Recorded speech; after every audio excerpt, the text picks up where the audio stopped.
მიხარია რომ ამ ვიდეოზე გადმოხვედი, რადგან წინ Breaking Bad-დან ძალიან საინტერესო მონაკვეთი გველოდება და ერთად უნდა ვისწავლოთ ინგლისური სიტყვები და ფრაზები. დავიწყეთ. ამ ვიდეოში მოგიბრძანეთ მონაკვეთი, სადაც ვოლტერი ხვდება ტუკოს, რაც ძალიან საინტერესოა. მოდით უყუროთ მონაკვეთს.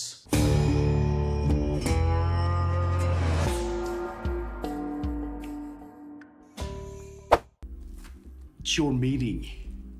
Why don't you start talking and tell me what you want? $50,000. Oh, man. 50 G's? How you figure that? 35 for the pound of meth you stole, and another 15 for my partner's pain and suffering.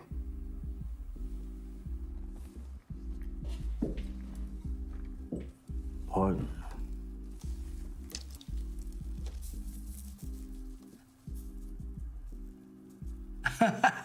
Oh, yeah.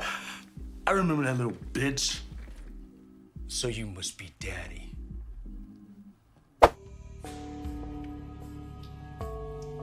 მოგა პირველი რასაც ტუკო ახსენებს სიტყვა ეს არის 50 G's. $50,000. Oh, man. 50 G's? How you figure that? G ეს არის შემოკრებული ფორმა grand, რაც ფულის შემთხვევაში ნიშნავს 1000. ანუ 50G გამოვა 50,000. იგივე 50,000. ანუ 50 grams. თუმცა ამ ფორმას ძალიან იშვიათად იყენებენ, შეიძლება თქვენ შეხვდეთ 50K, ანუ კალიბრიდან წამოსული, ბერძნული სიტყვიდან წამოსული, რაც ასევე 1000 ნიშნავს. 50K 50,000, 50,000 50,000, ნუ ამ შემთხვევაში 50G's, ანუ იგივე 50 grams. Grand თავისი მხრივ ნიშნავს გრანდიოზულს რაღაცა დიდს. 50 G's? How you figure that? შემდეგი სიტყვა, რომელსაც ტუკო იყენებს და ეკითხება how you figure that. Figure გარდა იმისა, რომ ნიშნავს ფიგურას, ასევე როგორც მოქმედება, ნიშნავს გარკვევას, დათვლას, დაანგარიშებას. How you figure that? როგორ დაიანგარიშე, როგორ გამოთვალე. 35 for the pound of meth you stole, and another 15 for my partner's pain and suffering. აქ ვოლტერი ამბობს ესეთ რაღაცას 35. ან ჩვენ ვიცით, რომ 35 იწერება და ითქმის ესე გვასწავლეს 35. თუმცა ამერიკელები ხშირად T-ს ნაცვლად იძახიან D-ს მსგავს მიახლოებულ ბგერასაც, ესე პირდაპირ ქართულში არ გვაქვს, მაგრამ ითქმის ესე 35, ანუ T-ს ნაცვლად ცოტა D-ს ავიჭრეს. 30, 20, 40, 50 და ასე შემდეგ, ხო? 35. ამ შემთხვევაში ჩვეულებრივად არის 35.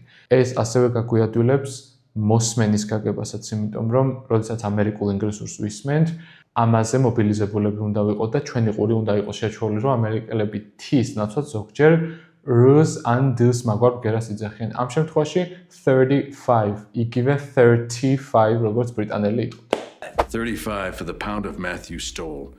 ვოლტერი ამბობს pounds of meth. Meth ამ შემთხვევაში არის ქართულად თუ სწორად ვამბობ მეტამფეტამინი, ანუ ის წამალი და ის ქიმიური ნივთიერება, რომელსაც ვოლტერი წამლის დასამზადებლად იყენებს, pounds of meth გამოვა მეტამფეტამინის ფუტი, ანუ ეს pounds არის ასაწონი საზომი ერთეული წონისთვის, რომელსაც იყენებენ ბრიტანეთში და ამერიკაში. ნუ ჩვენთან იყენებენ კილოგრამებს და გრამებს. და ერთი ასევე ძალიან კარგი ფრაზა And another 15 for my partner's pain and suffering. My partner's suffering. Suffering ნიშნავს წვალებას, ტანჯვას, ზოგადად to suffer არის ესეთი მოქმედება, იწვალო, იტანჯო. My partner's suffering, ანუ ის პრობლემები, რაც ჩემს პარტნიორს თქვენ შეუქმნით, ხო? ამას გულისხმობს ვოლტერი, ჩემი პარტნიორის ტანჯვა წამებისთვის შეგვიძლია ასედაც ვთარგმნოთ. Suffering არის ტანჯვა, როგორც მოქმედება, რომ იტანჯო, იწვალო, არის to suffer. Oh, yeah. I remember that little bitch. სიტყვა, რომელსაც ტუკო იყენებს, ეს არის bitch და უწმაწური და ცოტა უზრდელურია და ალბათ ყველას გაგვიგია და შეიძლება ვიცით კიდეც bitch ნიშნავს უფრო ქალის მიმართ იყენებენ ან ძუნა ან ნაბზარი და ასე შემდეგ. მოკლედ ქალის ძალიან დიდი შეურაცხყოფელი სიტყვა არის bitch.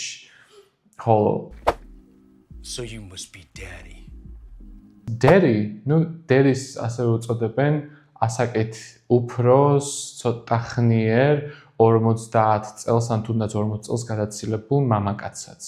Daddy. და ასევე არსებობს ფრაზა sugar daddy თუ გაგვიგია, ანუ ის ხანში შესული მამაკაცი, რომელსაც ბევრი ფული აქვს, როგორც წესი.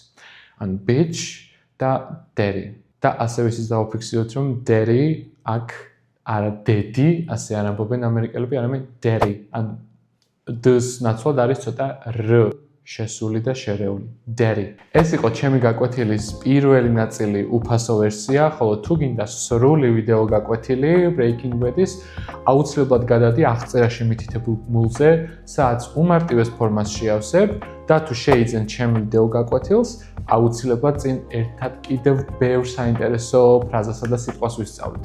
გელოდებით ჩემს ვიდეო გაკვეთილებზე.